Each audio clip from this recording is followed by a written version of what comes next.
Të dashur teleshikues, ju përshëndes. Po fillojmë lajmet në televizionin 4+.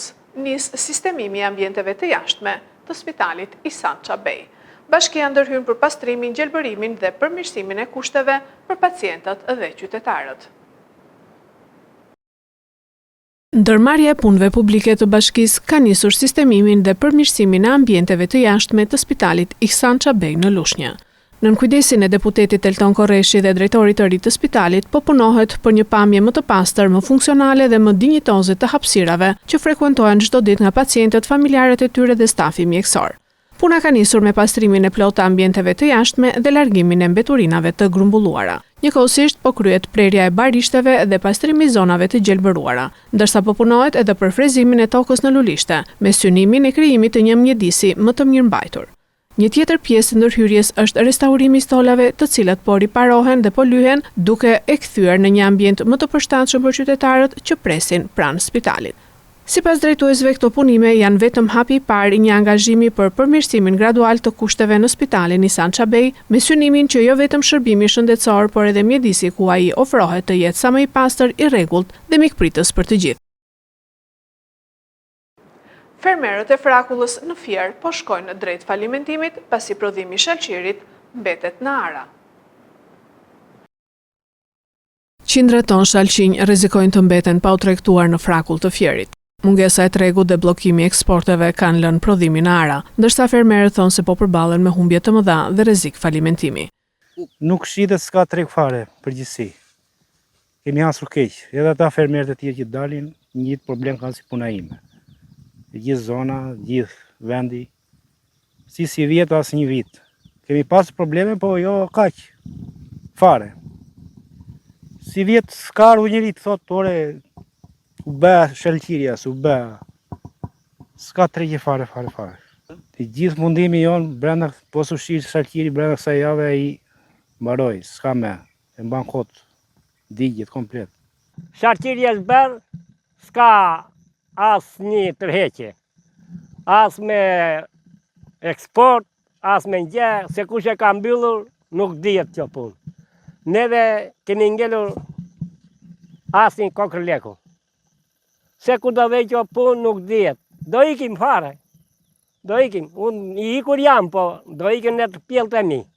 Fermerët thonë se kanë investuar me kredi edhe se pa treg për prodhimin rrezikojnë falimentimin. Sipas tyre, nëse situata nuk ndryshon, do të detyrohen ta hedhin prodhimin. Shumë keq situata. Eksporti s'po punon fare, që të heqi. Malli vjen, nëse vjen ai kosovar që të marri. Kto janë bio të gjitha, nuk ka pesticide që kemi hedhur.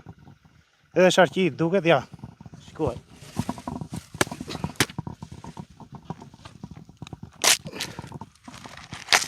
Shikoj si. Gjuna. Edhe gjitha do lek, as lek që kemi hedhur s'do majmë këtu. Kurse vjet malli ishte, si vjet është cop fare. Ja do shpenzimi që janë hedhur. Nuk e di, çfarë do bëhet. Shumë keq situata. Dhe sa mund të rezistoj kjo? Kjo është shumë da një javë, se po filloi temperatura që si ishte para 2-3 ditë e dje komplet. Se dhe kulpra i bie, dielli po e djeg, i bën blan atje dhe asnjëri se merr me. Çfarë do të thotë kjo? Çfarë thotë është zero për ne.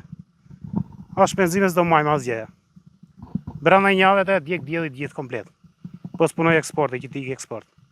Fermerët kërkojnë ndërhyrje nga shteti për hapjen e tregjeve të eksportit dhe mbështetja për bujqësinë. Në të kundërt, paralajmërojnë se shumë familje do të braktisin tokën pasi nuk mund të përballojnë më kostot e prodhimit. Vazhdon monitorimi intensiv në akset rrugore të Fierit. 21 drejtues mjetesh procedohen për shkelje të kodit rrugor. Policia vendosi mbi 1400 gjoba për shpejtësi dhe sekuestroi 23 motomjete pa dokumentacion. Policia rrugore e Fierit ka intensifikuar monitorimin në akset rrugore dhe në pikat hyrëse dalse të qarkut me përdorimin e pajisjeve inteligjente me qëllim parandalimin e aksidenteve dhe menaxhimin e trafikut. Gjatë kësaj jave për shkelje të ndryshme të dispozitave të kodit rrugor janë proceduar penalisht 21 shtetas. Sipas policisë, 6 prej tyre janë arrestuar në flagrancë për drejtim automjeti në gjendje të dehur ose pa leje drejtimi, ndërsa 15 drejtues të tjerë janë proceduar penalisht në gjendje të lirë për drejtim mjeti pa leje. Në kuadër të kontrolleve parandaluese të ushtruara në rrugët urbane dhe lokale, policia rrugore ka vendosur në total 1409 masa administrative për tejkalim të shpejtësisë në rrugët interurbane dhe në autostradën A2. Po ashtu janë ndërshkuar 74 drejtues për mos përdorim të rripit të sigurimit, 19 për përdorim të celularit gjatë drejtimit, 108 për parakalim të gabuar dhe 13 për drejtim automjeti nën efektin e alkoolit. Ndërkohë, 384 masa të tjera administrative janë vendosur për shkelje të ndryshme të rregullave të qarkullimit rrugor, të cilat sipas policisë përbëjnë burim aksidentesh. Gjatë kontrolleve janë sekuestruar edhe 23 motomjete që qarkullonin pa dokumentacionin dhe targat përkatëse. Policia rrugore Fier apelon për respektimin rigoroz të rregullave të qarkullimit, duke e cilësuar këtë si një kontribut të rëndësishëm për rritjen e sigurisë në rrugë, mbrojtjen e jetës dhe garantimin e një qarkullimi të sigurt dhe pa pengesa. Kryeministri i Kosovës, Albin Kurti, kërkon më shumë analiza për produktet ushqimore, pasi siguria ushqimore është jetike për shëndetin. Kryeministri i Kosovës, Albin Kurti, ka theksuar rëndësinë e forcimit të sigurisë ushqimore një ditë pas mbylljes së një fabrike qumshti. Ai e cilësoi sigurinë ushqimore si jetike për shëndetin e qytetarëve dhe kërkoi rritjen e analizave laboratorike për produktet ushqimore.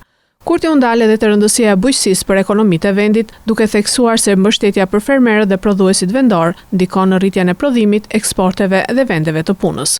Sipas tij, forcimi i prodhimit vendas e bën Kosovën më konkurruese dhe më pak të varur nga importet. Për qeverinë e Republikës Kosovës, bujqësia nuk është vetëm një sektor tradicional, por është një nga shtyllat kryesore të zhvillimit e të rritjes ekonomike, të sigurisë ushqimore e të ekonomisë prodhuese. Çdo investim në fermerët dhe prodhuesit tonë është investim në një Kosovë që prodhon më shumë, përpunon më shumë, eksporton më shumë dhe krijon më shumë vende pune. Siguria ushqimore është jetike për shëndetin e qytetarëve. Që të bëjmë sa më pak, mundësisht as pak, analiza pacientësh në spitale, është e nevojshme të kemi sa më shumë, gjithnjë më shumë, analiza ushqimesh që na servohen. Amerika feston 250 vjetorin e pavarësisë mes tensioneve të forta politike. Presidenti Trump deklaroi se Amerika nuk do të bëhet kurrë komuniste.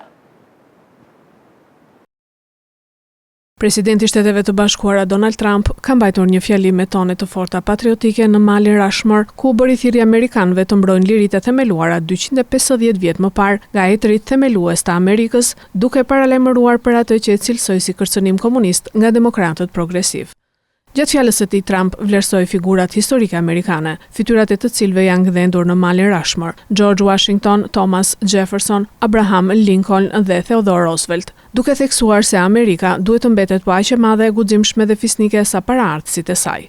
Presidenti amerikan u ndal menjëherë te ajo që i quajti një sulm të ri ndaj identitetit amerikan. Ai deklaroi se në vend po ringjallet kërcënimi komunist, duke lidhur këtë retorik edhe me çështjen e emigracionit. Trump tha se në SBA po vinë njerëz që sipas tij përqafojnë ide në kundërshtim me mënyrën amerikane të jetesës, ndërsa premtoi se Amerika nuk do të bëhet kurrë një vend komunist. Retorika e ashpër e Trump vjen në një moment delikat politik, teksa afrohen zgjedhjet e mesit të mandatit në nëntor. Ai pranoi se republikanët rrezikojnë të humbasin kontrollin e Kongresit, po shtoi se kjo do të ndodhë vetëm nëse ja lejojnë vetes humbjen. Deklaratat e tij vijnë ndërsa disa kandidatë progresiv kanë shënuar fitore në zgjedhjet paraprake të demokratëve në disa shtete, përfshirë New York, Colorado, Kentucky dhe Pennsylvania. Trump sulmoi gjithashtu ata që i quajti radikal dhe ekstremist, që sipas tij po përpiqen të zbejnë historinë amerikane dhe të largojnë vendin nga rrënjët e tij. Ai e paraqiti veten si mbrojtës të trashëgimisë amerikane dhe premtoi se do ta bëjë vendin më të madh, më të fortë dhe më të mirë se kurrë. Më vonë gjatë ditës, presidenti pritet të mbajë një tjetër fjalim në National Mall në kuadër të festimeve për 4 korrikun dhe 250 vjetorin e pavarësisë së Amerikës. Aktiviteti do të mbyllet me një spektakël të madh fishek zjarresh, ndërsa vendi po përballet njëkohësisht me temperatura ekstreme dhe me një klimë të fortë politike përçarse. Këto ishin lajmet tona për sot. Lajmet i gjeni edhe në internet në websajtin 4plusmedia.tv. Bashkë mirupafshim.